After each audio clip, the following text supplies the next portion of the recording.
আসসালামু আলাইকুম রহমতুল্লাহ। সামাজিক সংগঠন স্বপ্ন সোসাইটি এর ৬ষ্ঠ বার্ষিক প্রতিষ্ঠা উপলক্ষে আমি স্বপ্ন সোসাইটির নেতৃবৃন্দের সাথে যে সমস্ত তরুণ সংগঠকরা স্বপ্ন সোসাইটিতে কাজ করেন তাদের সামাজিক কর্মকাণ্ড অত্যন্ত প্রশংসনীয়। বিশেষ করে তারা করোনাকালীন সময় থেকে মানুষের পাশে থেকে মানুষের বিভিন্ন সামাজিক কাজকর্ম করে যাচ্ছে। যেমন রমজান উপলক্ষে তারা ইফতার বিতরণ করে, অসহায় মানুষের পাশে থাকে, ক্ষুধার্ত মানুষের পাশে থাকে, শীতকালীন সময়ে শীতার্তদের মাঝে বস্ত্র বিতরণ করে। এই জাতীয় সামাজিক বিভিন্ন সংগঠনের সাথে তারা কাজ করে অত্যন্ত সফলতার সাথে কাজ করছে। আমিও মাঝে মধ্যে তাদের সাথে সেই কাজে শরিক হওয়ার চেষ্টা করি।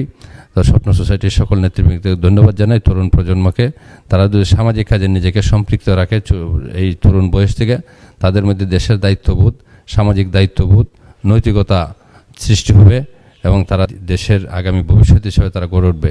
এই আশায় প্রত্যাশা ব্যক্ত করে সবাইকে ধন্যবাদ জানাই।